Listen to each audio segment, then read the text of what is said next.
What is going on, guys and gals? It's your boy J Love coming back at you with another video about non-CDL and CDL hotshot, about trucking in general. I mean, this video is not really about hotshot at all. As the title says, guys, we did buy a semi, guys. We recently purchased a 2017 International ProStar, and we're super excited. If you guys don't know the story, we got our authority back in January of 2020. We actually didn't get on the road until October of 2020 because we couldn't buy a semi. Our goal was to get our authority and get a semi on the road.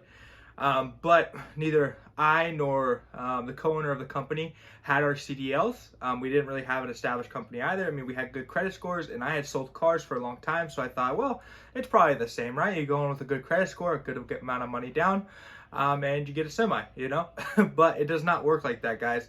And so it wasn't until we saw a couple videos on YouTube. Actually, I think it was from Tow Piglet, and then I saw one from Hauling Cash, I think way back in the day before I started, that kind of helped us understand what hotshot was. Big shout out to Tow Piglet. Thank you for inspiring myself to be on the road and have this company that we do. I wish you best in your endeavors in the future, brother.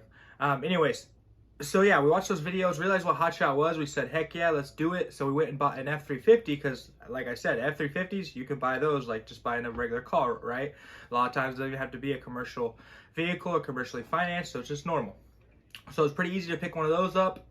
We bought a 40-foot trailer and then we hit it, you know, and that was pretty much when the pandemic was hitting hard. So we made it happen, we made it work out, and we got on the road, and now we've grown to a fleet of about 7 CDL hotshots.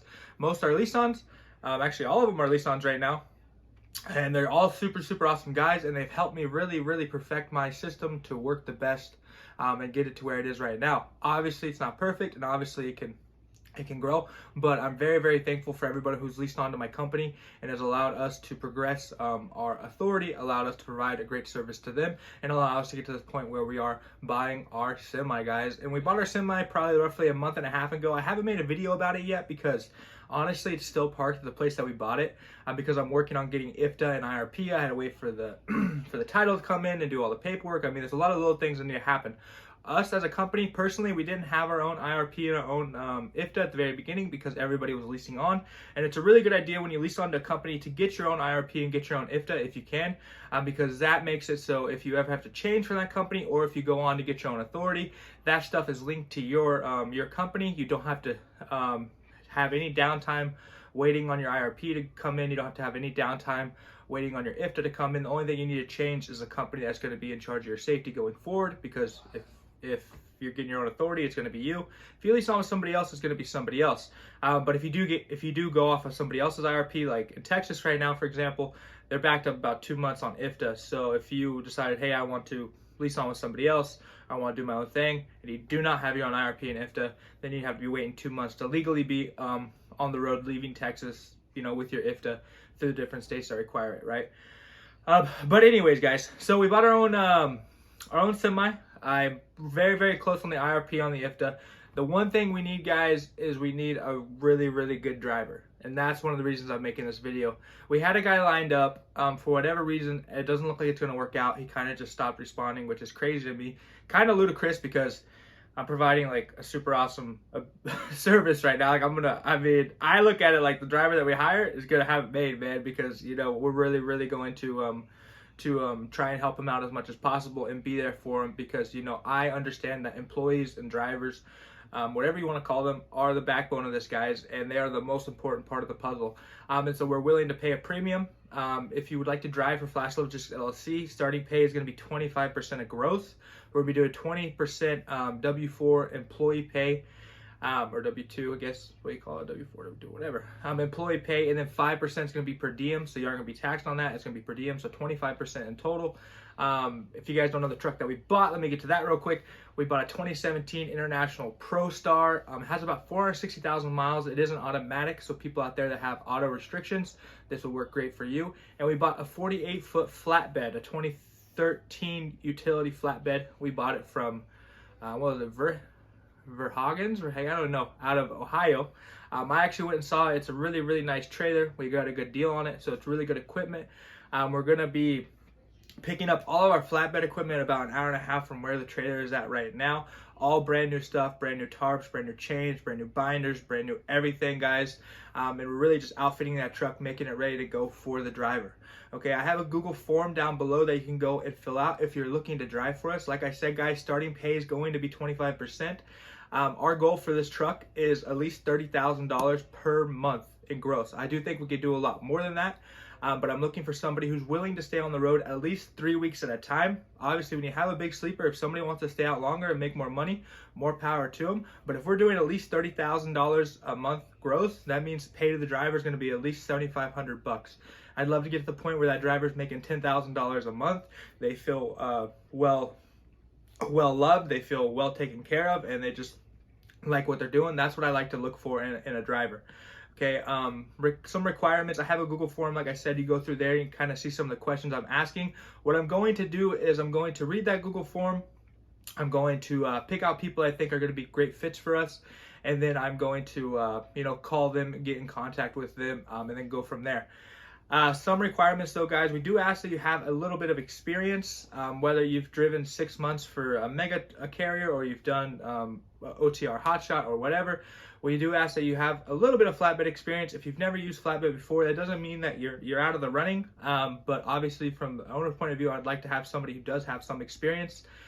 I'm not looking for anybody who's like a super trucker. I mean, I'm looking for somebody who's knowledgeable, who mechanically inclined would be awesome. But who's ready to work and ready to learn. You know, we have a great team over here at Flash Love. We have a lot of knowledgeable people, and we need somebody who's willing to work with us as much as we're willing to work with them, right? Like I said, I like somebody who is responsible, who has a clean driving record. Obviously, if you have a couple small tickets that happened, a couple years ago, not a huge deal. But if you're somebody who's getting in wrecks a lot, or has gotten in a wreck recently, that could be a deal breaker for us because insurance is going really, really crazy. But really, we're trying to take care of somebody who's going to put out the level of work that we need. I know a lot of drivers aren't being well compensated. They aren't being taken care of. The companies don't really care about them. And that's something I'm really trying to break here, because at the end of the day, guys, the driver is the most important part of the puzzle. Here at Flash Love Logistics, we like to keep our equipment on par. So somebody who take care of the equipment. Also, somebody who's going to really try and stay 100% compliant with DOT rules and regulations. Obviously, you have to be able to pass drug tests. You have to have a DOT medical card. But somebody on the road who's really going out of their way to, follow their logbooks exactly like they need to, who's really going out of their way to go through the weigh stations, who's really going out of the way to do their pre-trips and their post-trips, who's really going out of the way to make sure that that truck and trailer is up to spec and ready to go all the time, and that they're not putting themselves or anybody else in danger, and that if they have any sorts of inspections on the road, that, they're ready to go. And I'm willing to compensate for that as necessary, if you're somebody who's mechanically inclined and willing to do some of the work on the truck as needed. If you're not somebody who's mechanically inclined, like I said, not a deal breaker, but we are willing as a company to do what's needed to be done to make sure that truck and trailer is always on par and on the level it needs to be a commercial vehicle, and that's something that's really important to us. So yeah, guys, if this is something that interests you or something you'd like to do, like I said, I have a Google form down below. Fill out those simple questions, and then I'll be in contact with you. We are trying to get this truck on the road probably in a week and a half, at max 2 weeks. We've been waiting a while for the IRP, but I really believe that we're right there with it, so we can get that done.